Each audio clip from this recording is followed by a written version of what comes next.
سلام، به چنل من خوش اومدید. این اولین ویدیوی چنل منه. دو تا آقا پسر رو بردم، میخوام سوالایی ازشون بپرسم در مورد دخترها و خانوما، ببینیم کی اطلاعاتش بیشتره. ای دهنت سرویس، نگفت چیه؟ بهشون نگفته بودم چیه که طبیعی باشه.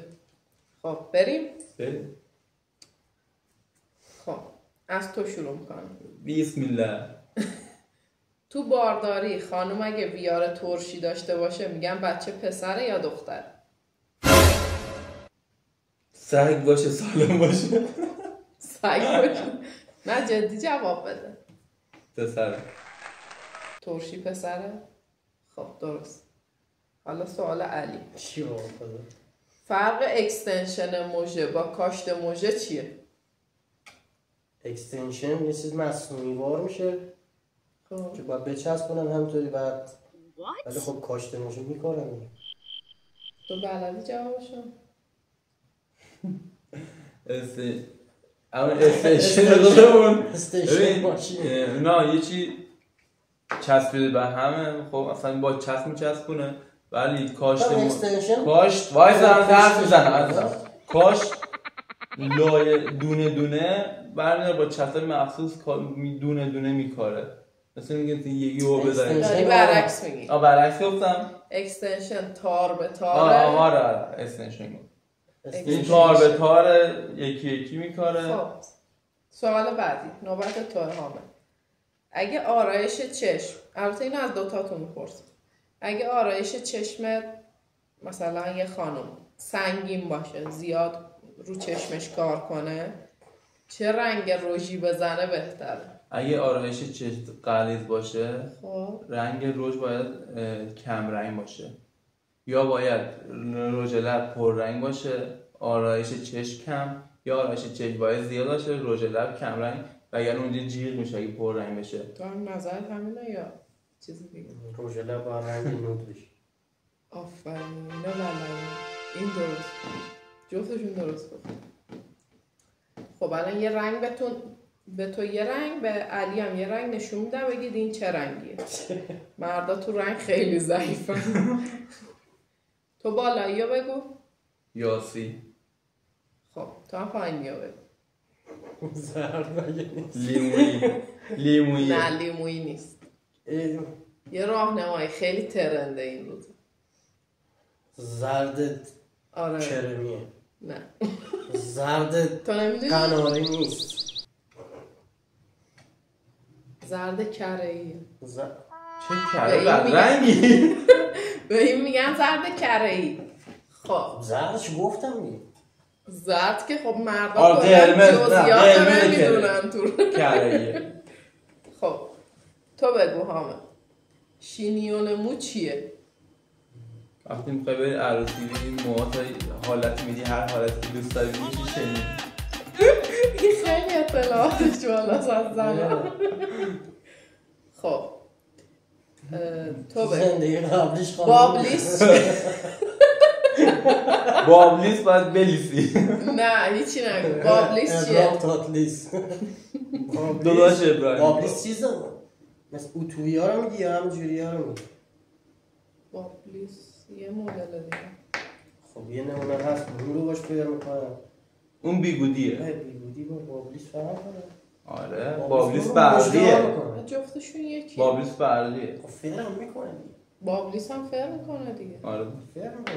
چرا به غلط میندازیش، به اشتباه میندازیش؟ خب این سوال جفتتون باید جواب بدید. میرزا قاسمی با چیا درست میشه؟ بادنجون. کشک. نه کشک نداره. کشک نداره. میرزا قاسم. بادنجونه. نه میرزا قاسم با میارن مخلوط میکنن. دیگه لزومی نداره برای نمک به کشورهای دیگه متکی باشیم، چون یک منبع نمک تموم نشدنی برای خودمون پیدا کردیم. همینه که بادنجون کباب میکنن. آره کبابش میکنن. من چون بدم میاد از بادنجون نظر بعدش ندارم. فهمیدم کباب میذارنش رو گاز. تو نمیدونی؟ چون بدم میاد. تا حالا نخوردی یعنی؟ نه چون بدم بادنجون بدم میاد. بادمجون کبابی، گوجه کبابی با تخم. دینگ. بادنجون کبابی با گوجه کبابی با تخم. جالب بود. خب جدید نبود. اینو از حامد میپرسم. موخوره چیه؟ خب موخوره چیه رو تو بگو تا سوال بعدی از علی. وقتی نوک موها 2 شاخه بشه میشه. خب راه درمانش چیه؟ وقتی میری آرایشگاه یه نکته‌ای برات. فرق ژلیش ناخن با کاشت ناخن چیه؟ ژلیش ناخن مثل ژل میزنن، صرف که میشه مثل لاکه میزنن ژل ماننده. تو گفتی چیه؟ من متوجه این مثل ژل ماننده میزنن A few moments later. بعد حالت میده. کاشتش یه نوع چسب داره و اینجوری میکنیش. چیه از همین که داری تو قالب اون برداری درست فرق ژلیش ناخن با کاشت ناخن چیه؟ میفهمم چی میگه، متوجه نمیشم. خدا ژلیش. آره ژلیش اصلا نشنیده تا بام. ژلیش مثل چسب رازی میمونه رنگش، مثلا چیزه. دیدن ویدیوهاشو ولی نمیدونم کدوم چیه. من اینجوری میذارن حالتش میدم خوش میشه. خب ولی کاشت آماده است، مثلا حالتش انتخاب میکنن آماده خوش بعد با چسب میچسب. نه جفتتونم اشتباه گفتید. ژلیش یه لاک ژل ماننده رو گفتم. خود ناخن میزنن. آفه من نگفتم دیگه. نه مثل لاک ماننده میزنن. کاشت یه مواد میاد رو ناخن رو میتونه قدشو بلند کنه و اینا. بزرگ کوچ. فرق کانسیلر با کانتورینگ رو بگو. احتمال این میگی گفتی تو رنگ‌های ساختمون. نه دیگه مربوط به دختر. این رنگ موه. کانسیلر با کانتور. این رنگ موه. نه رنگ اون نیست. مربوط به آرایش میکاپ. کانتور میشه سایه دادن و این آرایشگر ازش راهنمایی برات. الان کانسیلر رو بگو تا که بلد بودی یه دوره اینا رو. کانسیلر که اصلا صاف گیریم کردن دیگه. صاف چاله شده دقیق باید بگی که کجا دقیق میشه چی؟ بتونه کاری. کانسیلر ایناییه که زیر چشم میزنن. کانتور رو اینجاها میزنن که صورت رو فرم کنه. آره واسه سوال گیریم کنه. این گونهشون اینجوری کنه. سایه سازی. آره وقتی حالا حامد بلد بود ما سوال نشدم. ای بذار بگه اینو. فرق بین شب بخیر و شب خوش چیه؟ تو خانوما؟ آره دیگه در مورد خانوما. شب خوش یعنی چون ته پاره است. شب بخیر هم یعنی ته پاره است. نه شب بخیر اعصابش یعنی سر جاش میگه شب بخیر عزیزم. ولی شب خوش خیلی تهش بدبختی. این اطلاعاتو از کجا داری؟ پدیکور چیه؟ پدیکور یوغا نرفتش شنیدم. خب شنیدن که همه شنیدن. مالگیری من؟ نه پدیکور پا میشه یا مانیکور پا میشه؟ نه مانیکوره. چی اون مانیکور؟ خدا تو میدونی؟ پدیکور فکر کنم تمیزکاری پا و این چیزا میشه. آفرین اوجی رو همون داده بیده. اینم چون علی بلده نمیگم از تو میپرسم. مدل موی مصری چیه؟ همین بیناموس بسید ایرانوس یا بیناموس همین از اینجا میزنه و اینجاشون اینجوری منظور چتریه دیگه. آره اینجا اینجوری منظور چتریه. آره دیگه اینجا. آره درست. خب علی سوال آخر. لباس اوورال چیه؟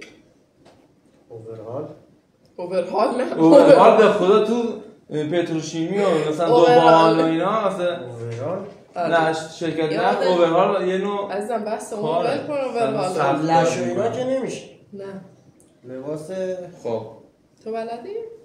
خب نه لباس خواب که دیگه لباس خواب. اوور یعنی اوورکوت قدر جونی اصلا یه جورایی از رو اسمش میشه فهمید. یعنی بیرونیه. خب نمیشه گفت حتما بیرونیه.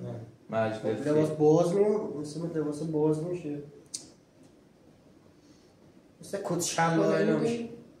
من اوورکوت میدونم. آفرین بود که یعنی لباسای سرهمی هست که وستن دارن به اونا میگن اوورال. مثل میکانیکیه مثل بیلرسوت. آره زیبا بود. دخترها اینجوری میگن اصلا بنداشو میگیرن اینجوری را میرن. خب دیدیم که هیچی این که گفتیم از چی بود؟ دختر خارجی ها مثلا تو کانادا مثلا ندید اینجوری میرفتن. نه متاسفانه کانادا نرفتم ولی تو هم نرفتی. قرار برم فیلماش نگاه کنم که برم. فرما بفرم. آره والا این چیزا چی؟ XXX؟ بس دیگه آبرومو بردید تو من شنیدم ندیدم. خب هیچی از خانوما نمیدونن اینا. چرا دیگه؟ خیلی کم میدونیم. سابسکرایبمون کنید، حمایت کنید، لایک کامنت، قرار ویدیوهای قشنگ‌تر بازم براتون بذاریم. لایک کامنت. این فوش نه لایک اینجوری حواله اینجوری که میذاری تو باش. نه می‌خواستم بگم لایک. اونم حالا حمایتمون کنید، کانال پسرا رو میذارم. مرسی. سابسکرایب کنید. سابسکرایب. خدافظ. های کلیپ دیگه. بای بای.